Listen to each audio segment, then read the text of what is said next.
101. Membuktikan dirinya melalui keterampilannya. Siapa saja peserta audisi sebelumnya? Rambut mereka dikeriting besar, riasan mereka tebal dan menggoda, bulu mata mereka tebal seperti bulu sikat yang keras, dan pangkal hidung mereka dibuat tebal. Wajah para wanita ini begitu berkilau hingga dapat menyilaukan orang lain. Peserta audisi tersebut adalah selebritas daring yang telah melakukan operasi plastik atau model muda yang kurang populer di industri hiburan. Mereka tidak memiliki penampilan maupun aura keanggunan. Sepatu hak tinggi, wajah yang dicat, gaun yang terbuka, apa saja itu? Apakah semua itu berasal dari kelab malam? Jika dikesampingkan hal tersebut, 6 kata dapat merangkum 2 sesi audisi hari ini, sepanjang pagi penuh adegan menangis. Semua orang ini tampaknya berpikir bahwa adegan menangis adalah adegan yang paling sulit untuk diperankan. Jadi, sepanjang sisa pagi itu, semua orang yang datang untuk audisi memerankan adegan menangis yang paling ikonik dalam cerita tersebut. Menangis dan menangis, meskipun adegan menangis adalah yang paling menantang untuk diperankan, seseorang akan merasa muak jika menonton adegan yang sama berulang-ulang, tidak peduli seberapa bagusnya. Kepala Lin Fengtian berdenyut-denyut karena melihat para wanita menangis sepanjang pagi sehingga dia tidak lagi berminat untuk mengikuti audisi. Bosan setengah mati, Lin Fengtian menopang dagunya dengan satu tangan sambil memutar pena hitam dengan cepat di antara jari-jarinya dengan tangan lainnya. Tanpa sengaja ia teringat lagi, peri kecil, yang pernah dilihatnya di pintu masuk menara Huanyu hari itu. Gadis itu adalah Yin Xiachun, dalam benaknya. Dia tidak perlu berakting. Dia hanya perlu berdiri di sana dan dia akan terlihat seperti karakter wanita dalam novel tersebut. Dia benar-benar orang yang tidak punya pikiran. Asisten yang duduk di sebelahnya menatapnya dengan dingin. Dia tampak sedang mabuk cinta. Tepat saat wajah Lin Fengtian berubah karena kepahitan yang mendalam, Yun Cixi mendorong pintu hingga terbuka dan masuk. Dia mengenakan gaun panjang dan bersih. Dia tampak hanya memakai riasan tipis karena wajahnya tampak alami. Seluruh dirinya sungguh menawan. Dia diselimuti aura yang tenang, dia tersenyum hangat, dan dia memiliki sepasang mata yang cerah. Dia tampak seperti baru saja keluar dari sebuah novel, dia adalah Yin Xiachun. Semua penguji tercengang. Ketika asisten Lin Fengtian melihatnya, dia benar-benar terkejut. Direktur, itu dia. Di bawah tatapan heran semua orang, Yun Cixi tampak sedikit pendiam. Langkahnya kecil dan ringan, rambutnya yang hitam legam sepanjang pinggang, menutupi seluruh punggungnya, dan berkibar tertiup angin yang bertiup dari luar jendela. Dia berjalan ke depan meja penguji dan mengangkat wajahnya. Sedikit rona merah muncul di kulitnya yang seputih salju karena kecemasan, atau karena emosi lain yang tidak diketahui. Matanya menunjukkan kegelisahan, harapan, kegelisahan, dan kecemasan seorang siswa yang melangkah ke panggung untuk pertama kalinya. Dia memberi kesan bahwa dia tampil untuk seluruh siswa di auditorium sekolah untuk pertama kalinya. Sedikit gugup, dia mendongak dan melihat sekeliling. Ketika dia melihat Gu Xingzi di antara penonton, beban di dadanya terangkat. Dia memejamkan mata dan menarik napas dingin. Setelah itu, dia berbicara dengan terbata-bata, halo, semuanya. Saya Yin Xiachun dari kelas 1 tahun 2. Saya merasa sangat terhormat bisa berdiri di panggung ini. Selanjutnya. Di tengah kalimatnya, dia kehilangan fokus dan terdiam. Dia seperti anak kecil yang lupa dialognya karena takut panggung. Dia menatap Gu Xingzi dengan khawatir. Seorang produser yang duduk di sampingnya menatapnya dengan mata terbelalak, mengira gadis itu begitu gugup hingga ia merangkai kalimat. Ia hendak menghentikannya ketika Lin Fengtian memegang bahunya. Ia langsung terdiam. Saat Lin Fengtian mengalihkan pandangannya kembali ke Yun Cixi, matanya penuh dengan keterkejutan dan persetujuan. Yang lain hanya duduk untuk mengikuti audisi, tetapi Lin Fengtian adalah sutradara film ini. Dia sangat mengenal naskahnya. Gadis ini tidak salah bicara karena gugup, dia secara langsung membuktikan dirinya kepada mereka melalui kemampuan aktingnya.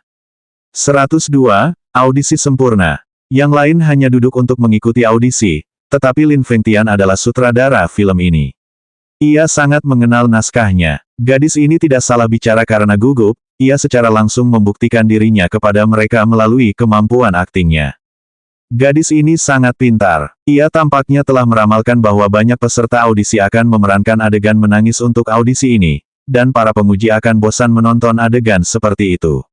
Ia mengabaikan adegan emosional demi bagian yang indah dalam cerita. Dalam cerita tersebut, Yin Xiachun telah berlatih piano di ruang musik bersama Yin Dongyu sejak usia muda. Piano dapat dikatakan sebagai penghubung kedua bersaudara itu.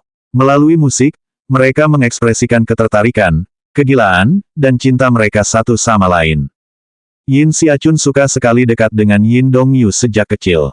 Entah mengapa dia bersikap jauh dari teman-teman sekelasnya dan tidak punya banyak teman. Namun, di tahun 2, sekolah menyelenggarakan pertunjukan bakat tahunan, dan Yin Dongyu mendaftar atas namanya. Yin Xiachun berhasil melewati babak penyisihan dan perempat final dengan dorongan dari kakaknya. Akhirnya, dia tampil di panggung tertinggi di sekolah. Saat pertama kali naik ke panggung, dia sangat gugup. Yin Dongyu, yang duduk di barisan pertama, berusaha sekuat tenaga untuk mendukungnya.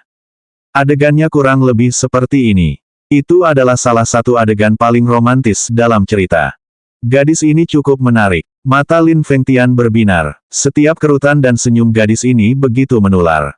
Di hadapannya bukan lagi ruang audisi, melainkan auditorium sekolah yang luas dan glamor. Saat itulah para siswa bertepuk tangan dan bersorak untuk Yin Xiachun, yang berdiri gugup di atas panggung, lidahnya keluh. Momen yang menegangkan. Dia merasa seolah-olah telah diangkut secara fisik ke tempat kejadian. Benar-benar aktris muda yang berbakat. Lin Fengtian berbalik dan berkata dengan penuh semangat, "Dongyu, berkoordinasilah dengannya." Gu Xing tampaknya telah menerima pesannya. Berkat pengalaman aktingnya selama bertahun-tahun, ia dengan cepat mendalami karakternya. Orang-orang di ruangan itu melihatnya tiba-tiba berdiri. Sama seperti Yin Dongyu dalam novel, yang gugup untuk saudara perempuannya di atas panggung, Gu Xing menatapnya dengan penuh kasih sayang. Matanya dipenuhi dengan keinginan dan antisipasi. Yun Cixi menatap matanya. Setelah bertukar pandang sebentar, senyum malu muncul di wajahnya. "Halo, semuanya. Saya Yin Xiachun dari kelas 1 tahun 2. Saya merasa sangat terhormat bisa berdiri di panggung yang indah ini. Selanjutnya, saya akan memainkan sebuah karya piano, Akom Amor, untuk kalian semua." Tepat setelah itu, dia perlahan berjalan menuju piano besar yang indah di ruang musik. Dia dengan santai meraihnya. Saat ujung jarinya menyentuh tuts piano, dia menekan beberapa not yang salah. Namun, saat tangannya kembali membelai tuts piano, jiwanya yang gelisah akhirnya terlepas. Dengan postur tubuhnya yang anggun, dia tampak seperti peri musik. Lin Fengtian menahan kegembiraan di hatinya. Apakah dia juga bisa memainkan piano, atau apakah adegan ini akan berakhir di sini? Yun Cixi meletakkan jarinya di atas piano sambil merenungkan hal ini. Sebuah lagu romantis, Akom Amor, muncul di ujung jarinya. Rasanya lembut dan manis. Bagian ini sangat sulit dimainkan. Belum lagi yang lain, Gu Xing sendiri tercengang mendengar melodi ini, yang menyerupai nyanyian burung bulbul.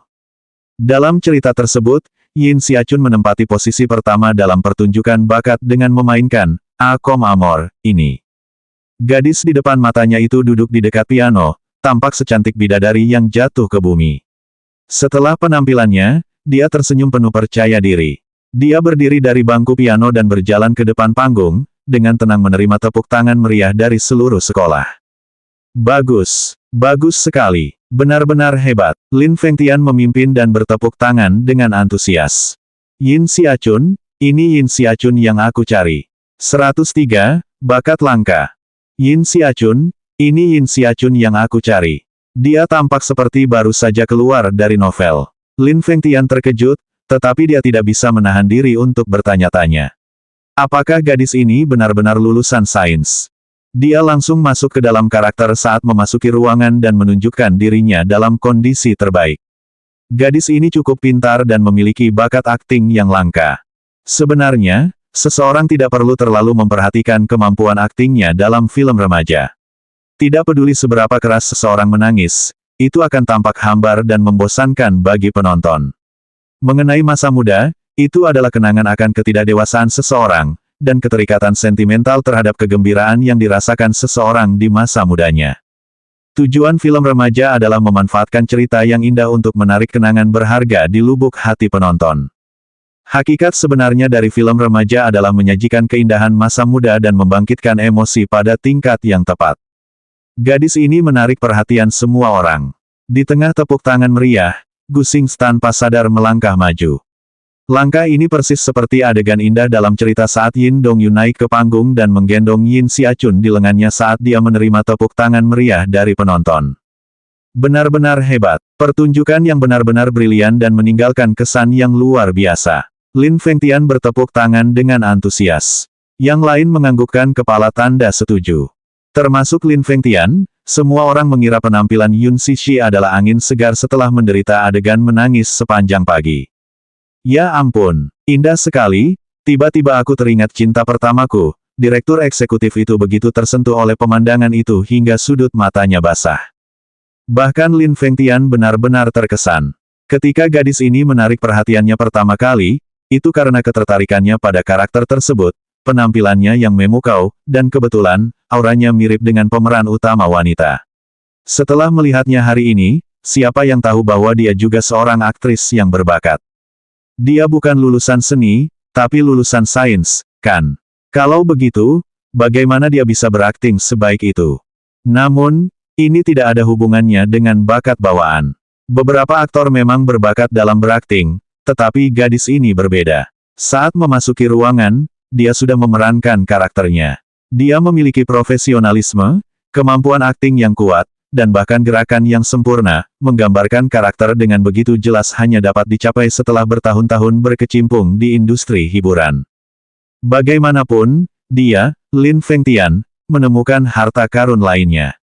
Yun Cixi kembali tenang. Dia perlahan menjauh dari pelukan Gu Xingzi. Mulutnya sedikit melengkung di ujungnya, memperlihatkan senyum yang tidak jauh maupun dekat. Beralih secara fleksibel antara karakter fiksi dan dirinya yang sebenarnya, siapa yang akan percaya bahwa dia bukan lulusan sekolah seni?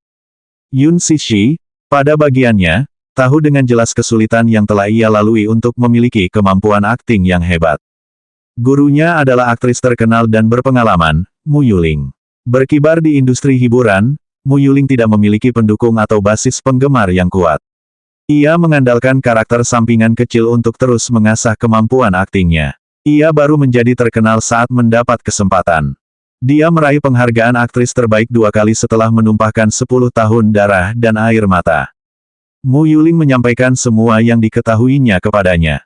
Yun Cixi memang datang dengan persiapan untuk audisi ini. Jika dia harus melakukan sesuatu, dia ingin melakukannya dengan baik.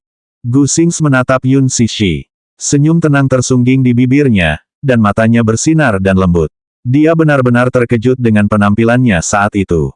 Gadis ini, terlalu tangguh. Dia bahkan tanpa sadar terbawa ke dalam karakternya olehnya. Ketika pertama kali bertemu dengannya di hotel, dia tampak lesu dan pucat. Seperti anak kucing yang trauma, dia bersikap hati-hati dan skeptis terhadap siapapun. Saat ini, gadis yang berdiri di hadapannya secantik angin musim semi, dia percaya diri tetapi pendiam. 104, Undangan Perjamuan. Semua orang begitu tersentuh dan terharu dengan penampilan Yun Cixi selama audisinya, hingga penampilan selanjutnya tampak pucat jika dibandingkan. Dalam benak Lin Fengtian, dia sudah memiliki kandidat untuk pemeran utama wanita. Ketika Yun Cixi keluar dari departemen musik, dia melihat Xiao Sue menunggunya di dekat pintu. Xiao Sue bergegas ke tempat audisi begitu dia mendengar rencana sahabatnya untuk mengikuti audisi. Cixi, mengapa kamu ada di sini? Yun Cixi terkejut melihatnya ada di sana. Xiao Sue tampaknya masih gugup. Aku meneleponmu dan Yuyu mengatakan kepadaku bahwa kau datang ke sini untuk mengikuti audisi.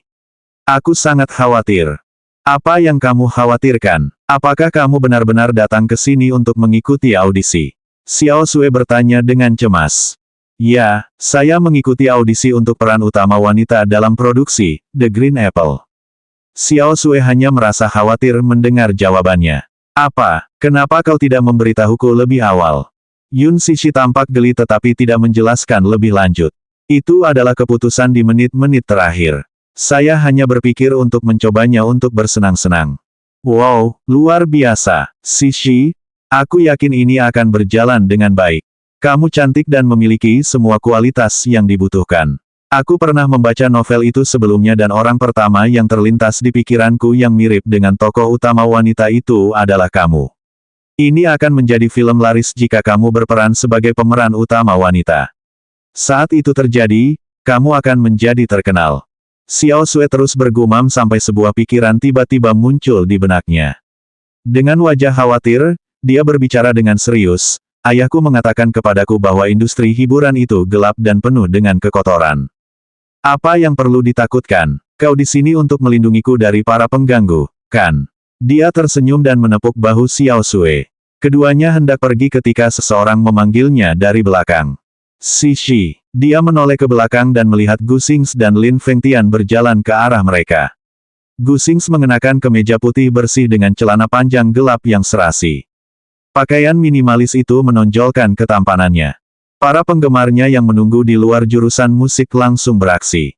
Meskipun Universitas Jinhua secara tegas menyatakan bahwa poin pelanggaran akan diberikan jika para mahasiswa kedapatan membuat keributan selama masa audisi, hal ini tidak menghentikan para penggemar fanatiknya untuk melakukan apapun.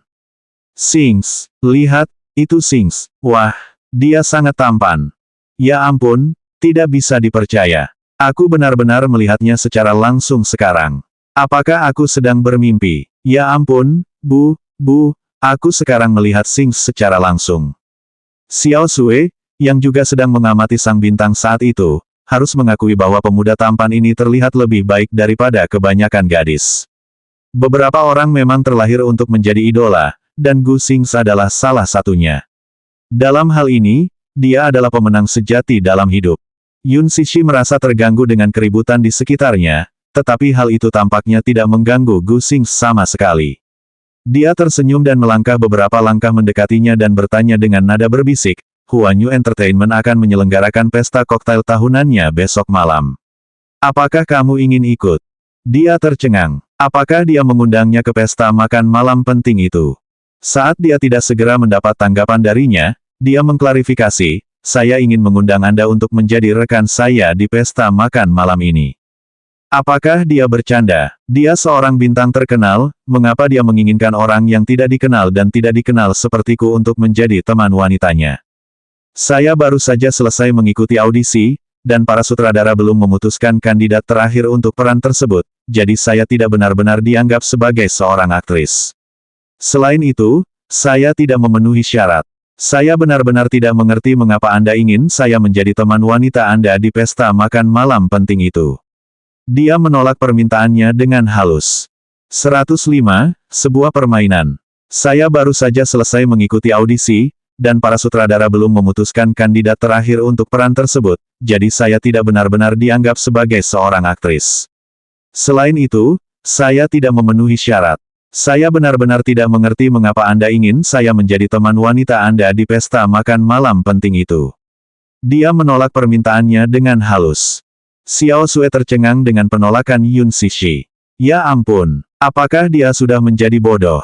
Raja Surgawi, Gu Xingzi, mengundangnya sebagai pasangannya ke sebuah pesta penting, dan dia malah menolaknya. Apakah dia tahu bahwa banyak aktris dan bintang yang menunggu hak istimewa seperti itu? Gu Xingzi sama sekali tidak tersinggung, meskipun dia sedikit terkejut.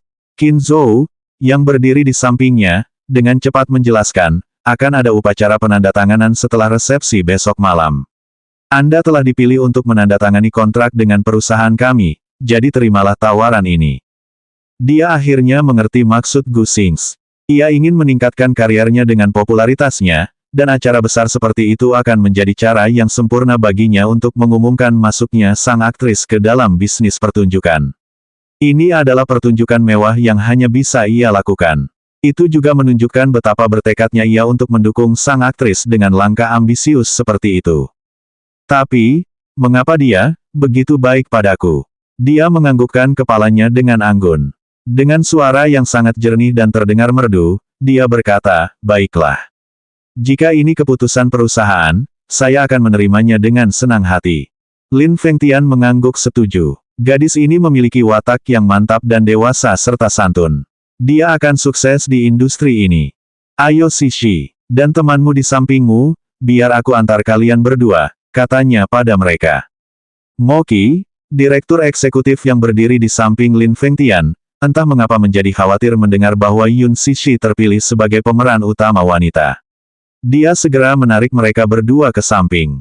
Direktur Lin, Xingzi, bisakah kalian berdua datang sebentar? Nona Yun, maaf, tapi tolong beri kami waktu sebentar, ada sesuatu yang harus saya bicarakan dengan mereka berdua.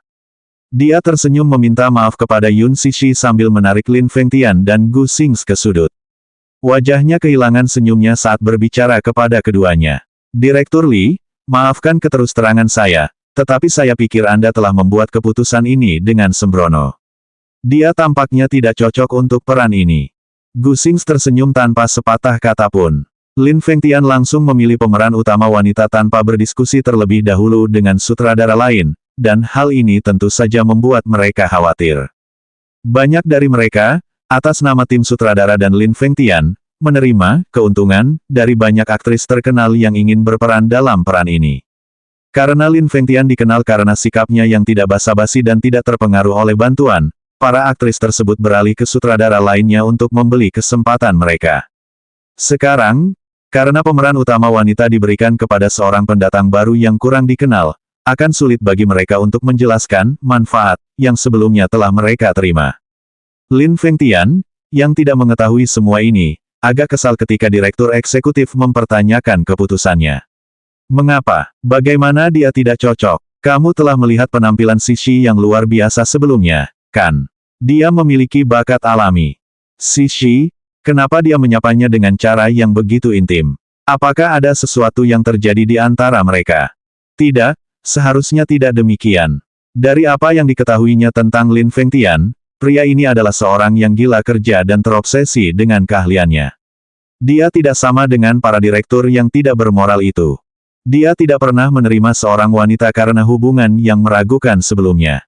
Tapi dia baru. Dia tidak dikenal dan tidak punya latar belakang yang bagus. Kita tidak tahu apakah penonton akan menyukainya. Para investor mungkin tidak setuju, tegasnya. Tidak masalah jika dia tidak berpengalaman. Kamu sudah melihat aktingnya yang bagus sebelumnya. Dia cocok dengan karakter Yin Xiachun dalam novel dengan penampilan dan kemampuan aktingnya. Bagaimana mungkin aku menyia-nyiakan bakat seperti itu? Lin Fengtian tidak dapat menahan diri untuk tidak memuji Yun Cixi. Apa kau tidak ingat aktris lain yang ingin dipilih oleh investor untuk peran ini?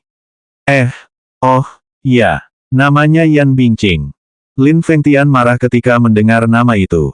Yan Bingqing, bintang karpet itu. Dia hanya vas bunga di setiap pertunjukan yang dia ikuti.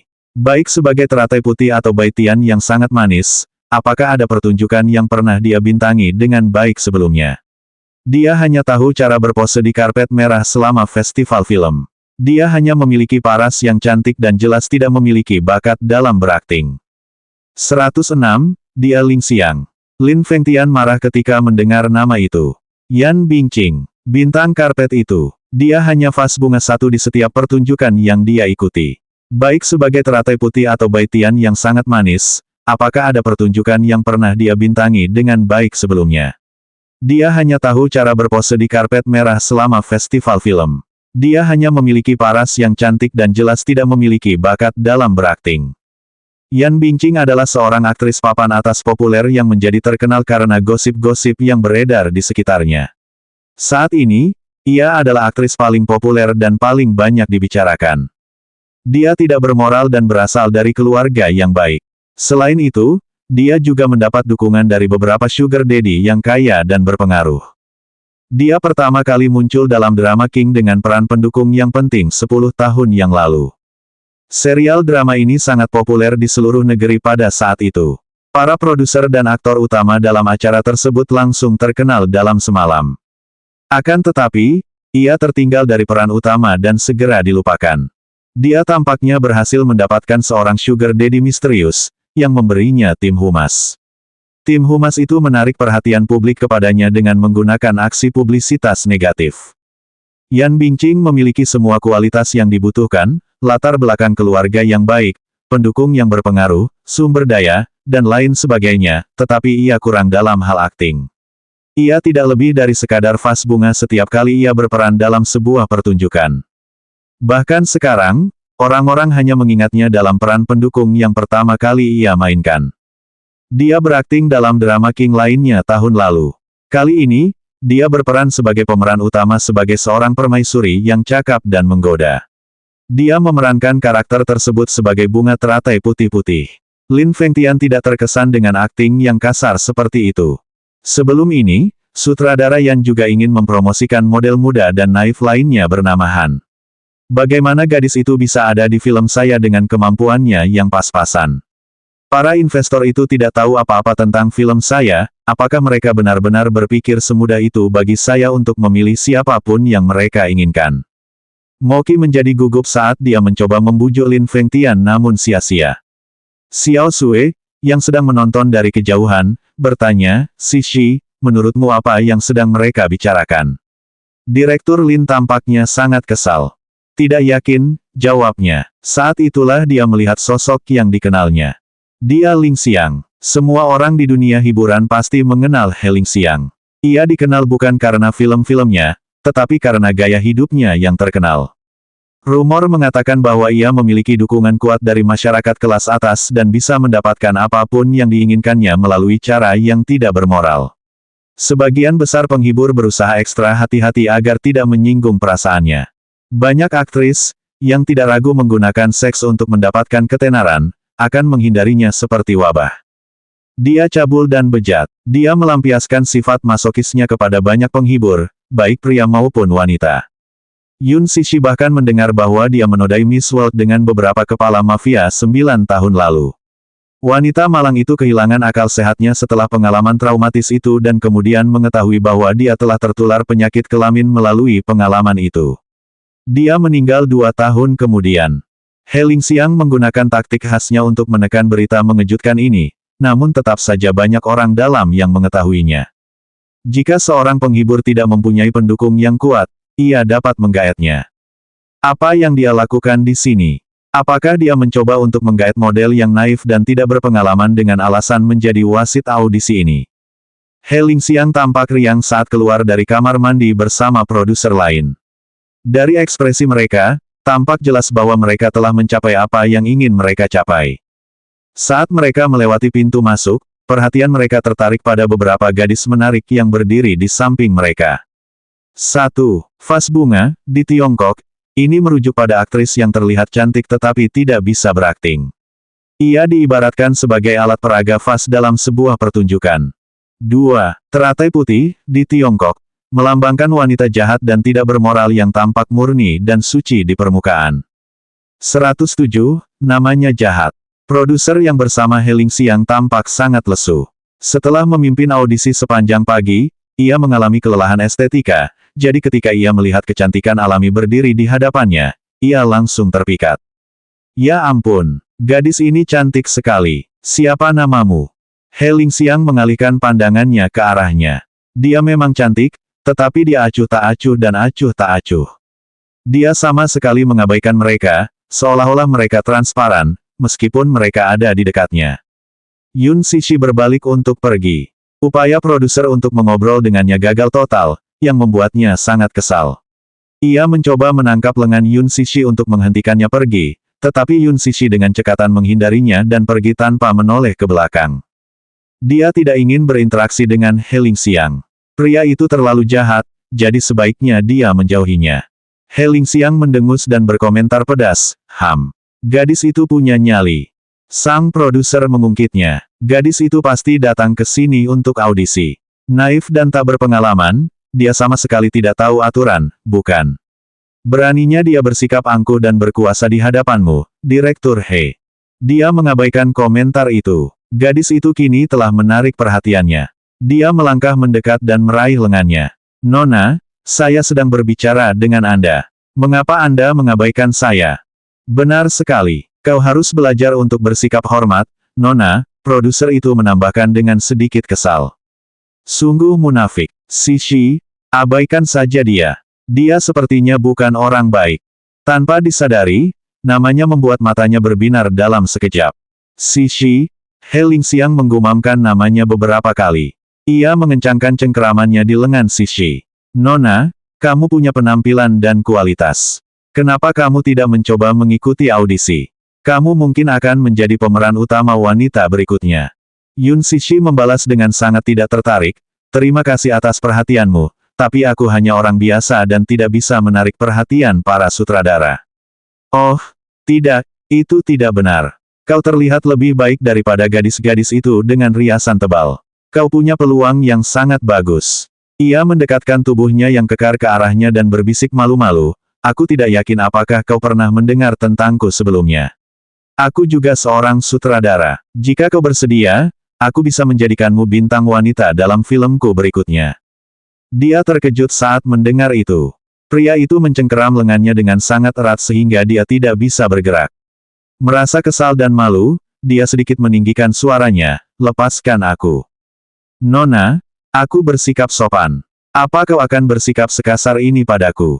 Tanyanya, nadanya berubah dingin dan mengancam. Xiao Sue merasa kesal dengan sikap agresifnya. Dia berjalan ke arahnya dengan sangat tidak senang, tetapi segera dihentikan oleh Yun Sishi.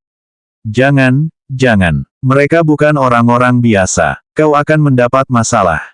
Xiao Sue terlalu terpancing untuk mendengarkan. Dia menepis tangannya dan melangkah ke arah Heling Xiang. 108, bertemu. Yun Sishi ingin mengabaikan Heling Xiang.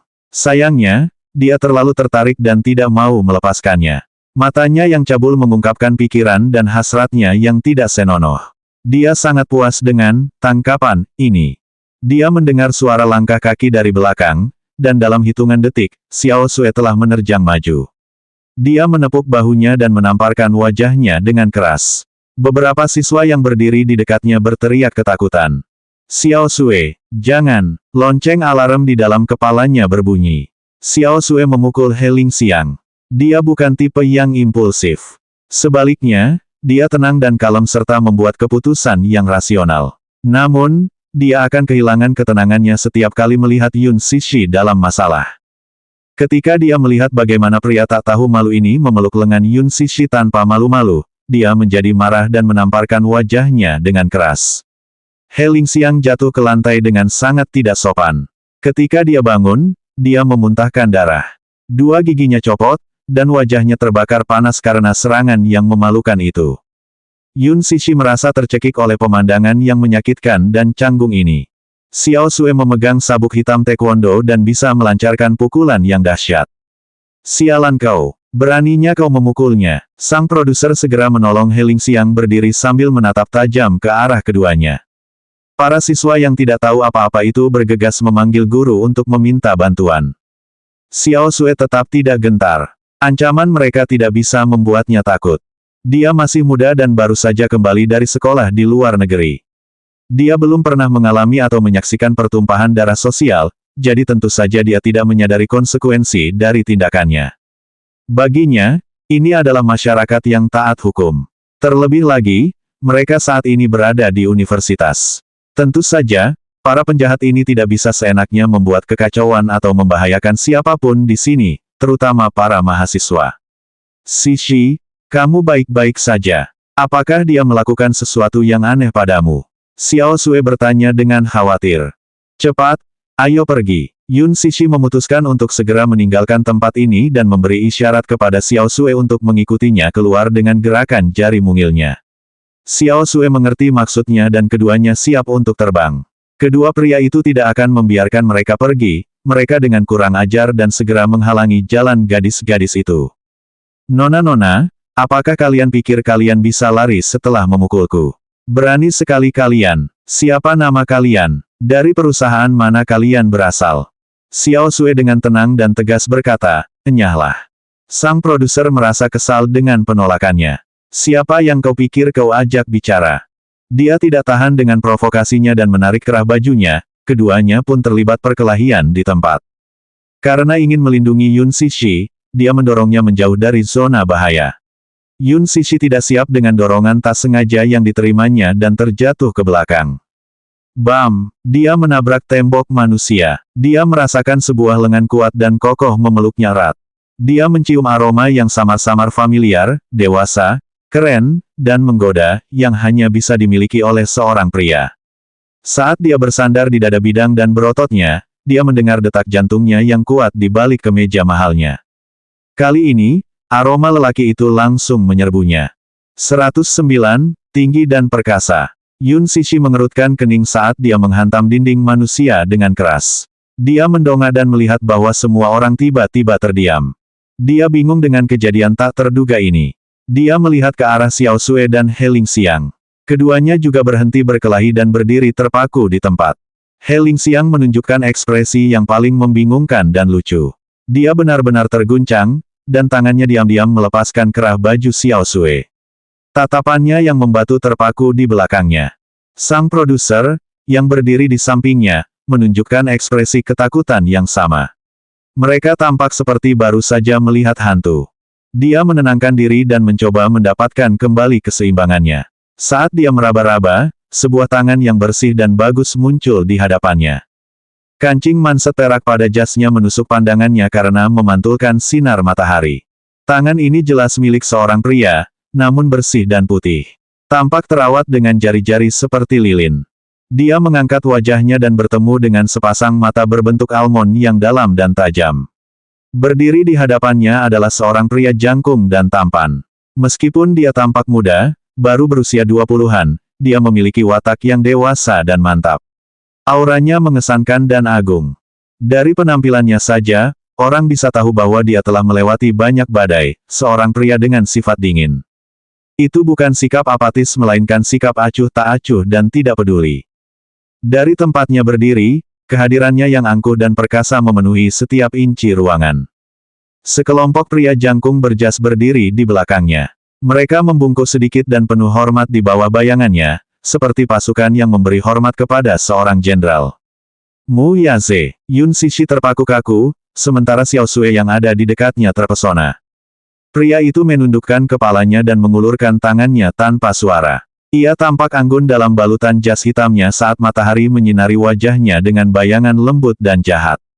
Matahari bersinar terang ke arahnya, jadi dia tidak bisa menatapnya secara langsung. Meskipun dia hanya bisa menatapnya sebagian, wajahnya yang cantik cukup jelas untuk meluluhkan hatinya. Alisnya yang tajam seperti pedang dan siluetnya yang bersudut tampaknya memiliki garis keturunan bangsawan Eropa yang dingin, kasar, dan meremehkan, tetapi juga memancarkan pesona unik, elegan, dan sangat jahat dari seorang pria Oriental. Dia adalah seorang pemuda yang tampan, dan kecantikannya tidak hanya tampak di permukaan. Dia memiliki karisma seorang raja, agung dan berkuasa. Barisan pria di belakangnya penasaran untuk melihat siapa yang mungkin bisa menarik perhatian tuan mereka untuk menghentikannya di jalan. Mereka menjatuhkan tatapan mereka, yang terasa seperti tembakan anak panah, ke arahnya. Dia berjuang untuk menegakkan kakinya, mengabaikan tangannya yang terulur. Pria itu melihat ekspresi anggun dan gagah berani di wajahnya dan perlahan menarik tangannya. Dia terdiam, mulutnya sengaja melengkung membentuk lengkungan yang tidak jelas. 110, sudah tidur bersama sebelumnya. Pria itu melihat ekspresi anggun dan gagah berani di wajahnya dan perlahan menarik tangannya. Dia terdiam, mulutnya sengaja melengkung membentuk lengkungan yang tidak jelas. Tatapannya mulai membuatnya merasa tidak nyaman. Dia tidak dapat mengerti mengapa dia selalu muncul saat dia sedang terpuruk. Dia membersihkan debu yang menempel di tubuhnya dan beranjak pergi. Di belakangnya terdengar perintah pelan dan dingin, tetaplah di tempatmu. Kata-katanya singkat, tetapi nadanya merdu, bagaikan anggur tua. Dia berhenti sebentar dan menatapnya dengan cemberut. Tuan, apa yang bisa saya bantu? Apakah kau benar-benar pergi dengan cara seperti ini? Ia geli dengan reaksi wanita itu. Wanita lain tidak sabar untuk berbondong-bondong mendatanginya, sedangkan wanita itu menghindarinya seperti menghindari wabah. Mungkinkah itu karena ia menyimpan rasa bersalah? Senyumnya yang penuh arti membuatnya jengkel, dan dia bertanya dengan sangat acuh tak acuh, apakah aku mengenalmu? Ketidaksabaran dan sikap acuh tak acuhnya mengejutkan para lelaki di belakangnya. Mereka belum pernah melihat seorang pun bersikap tidak hormat kepada tuan muda mereka sebelumnya.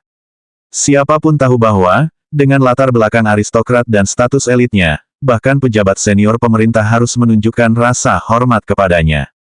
Kurangnya rasa sopan santunnya menyinggung mereka.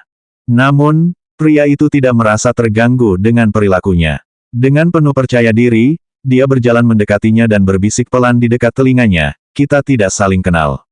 Kita pernah tidur bersama sebelumnya, ingat. Ekspresinya berubah muram dan dia bertanya dengan nada marah, Tuanmu, mengapa Anda begitu tidak tahu malu?